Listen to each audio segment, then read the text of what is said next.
Welcome to Shad Life. Well, it's funny because I just uploaded the video about my update, and then I'm going to get the SRAM Eagle 90, and I got an email saying it was here. So that was super fast. Of course, we have quality bicycle products here in Minnesota, so they probably just got it to the shop, which I ordered this through Angry Catfish within a day, so it was kind of like a one-day thing.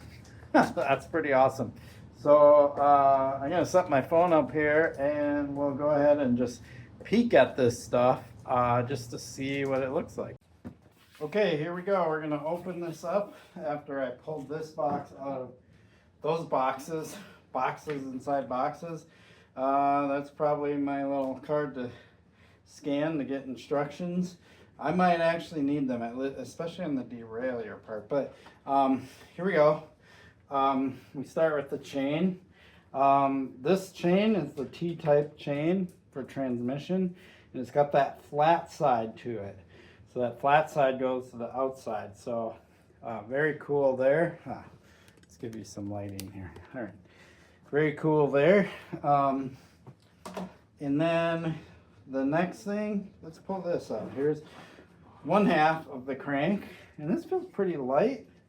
Kind of nice. Oh, and I did get 165. That's kind of my thing now. I'm going 165 whenever I upgrade a crank. That's the length I'm going. I kind of like it. So there's the other crank arm, and then inside here is the derailleur.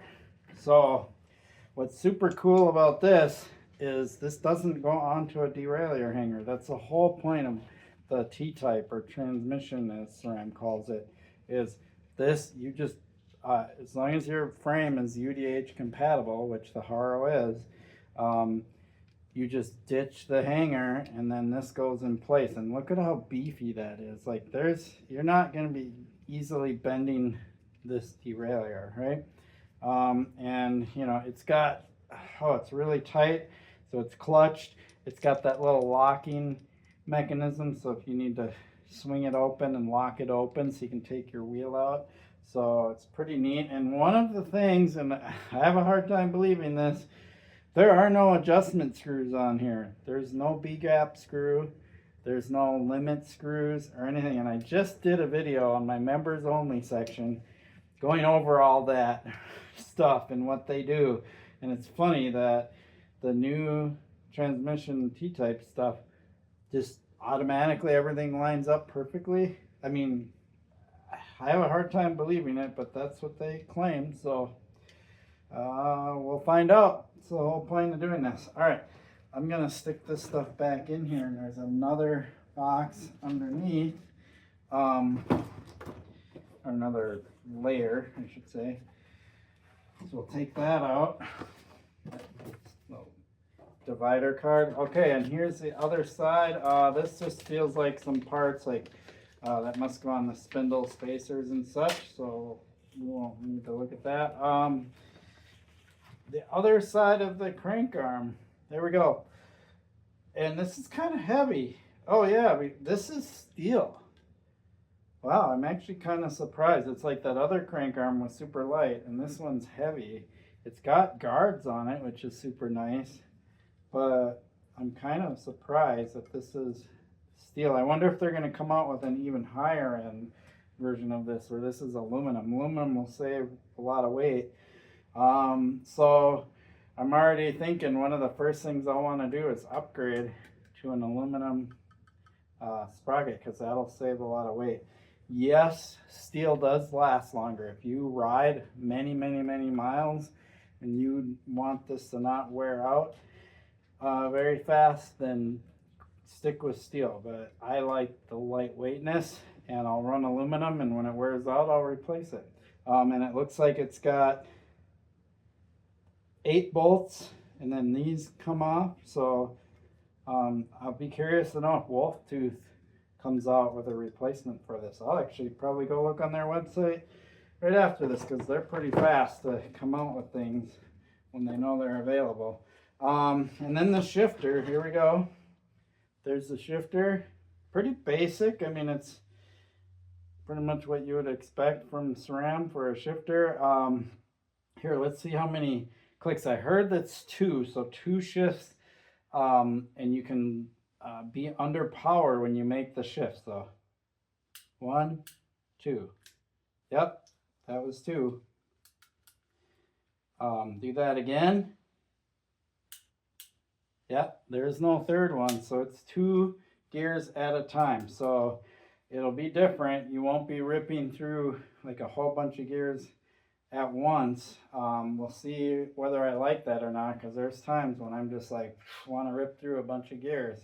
But if you can shift under load, maybe I just keep pedaling hard and I just jam the lever a bunch of times, right? Okay, so let's, I gotta make sure I keep everything together here so I don't lose stuff. All right, we'll go ahead and stack that on there. So I'm assuming the next thing is gonna be the cassette. Now that's super light, like, yeah, I don't understand the crank arm. Like, why do they, everything is super light except for that chainring. That's wild. They must just be going for durability over lightweightness, but man, this is pretty light. Like, wow. And these are steel. You can clearly see what's steel and what's not. These are all steel, and then these are aluminum.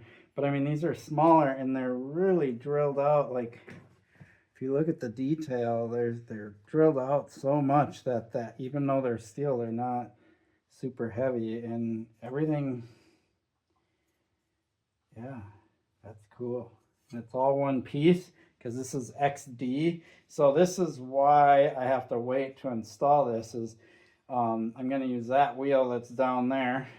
I can't tell if you can see it in camera. This is my Hunt Trail Wide wheel, and I ordered the XD driver for it. So when that gets in, then I can install all this on the Haro. But yeah, that's nice. Wow. I have a feeling this, compared to the one that's on the Haro, is going to be a lot lighter. And let's just look here. What do we got here? Does it tell me the range? It says 520%, which is the difference between the small and the big. I want to say this is 10. I think that's what XD allows you to do. It has a 10 tooth cog, and then the biggest one here doesn't specify, but I'm going to guess it's like either 51 or 52. So what does it say on the back? No. Why doesn't it tell me what the teeth are? You sillies. Nowhere does it tell me that. I'm sure I can look it up, but all right, so there you go. That is the new SRAM Eagle 90. This is the whole group. So I got the everything from the cassette to the derailleur to the shifter to the crankset and everything, and it's all compatible, and it's all going to go on my Haro Saguaro. So pretty cool. So there you go, SRAM Eagle 90, and yes, this will all be going on my Haro Saguaro. I know people are going to say, well, why don't you put it on the Santa Cruz Vala or whatever? Well, a couple of reasons. One, I want to leave that bike completely stock until I get done doing all the rides and reviews on it, and then I'll start doing upgrades to it and so on. So, you know, I'm going to leave the tires on it, even though I already know I want to switch out to lighter tires because these are just heavy. I was kind of excited that they were the radials, but they're so heavy compared to other tires that I'm just going to switch them out. It'll probably actually save range, believe it or not. So yeah, that Eagle 90 will go on the Haro. And I will do a video on that whole install process, and of course do riding videos of how it rides, how it shifts, all that stuff. And then another thing I'll do is I'll weigh my Haro before, and then I'll weigh it after, and so we know how much weight did I save. But I actually, because I'm going to be going to the Hunt Trail Ride wheels, mainly because I don't even know how to get an XD driver for the Haro whatever hub, because it's like some no-name brand hub. So if I knew how to get an XD driver for it, I would do that. But instead, since I have a set of mixed wheel Hunt Trail Wides, which are nice wheels, I'm going to use those. So they might be lighter than the ones that came stock on the Haro. So this bike is pretty heavy, so for a hardtail, so it would be nice to lighten it up some. So there you have it. Super awesome, super stoked. This came so fast. I'm gonna say super a bunch of times, right? It came so fast, and it's funny because it didn't really matter, because I still have to wait for the XT driver from Hunt. I appreciate your support for my channel. Please like and subscribe.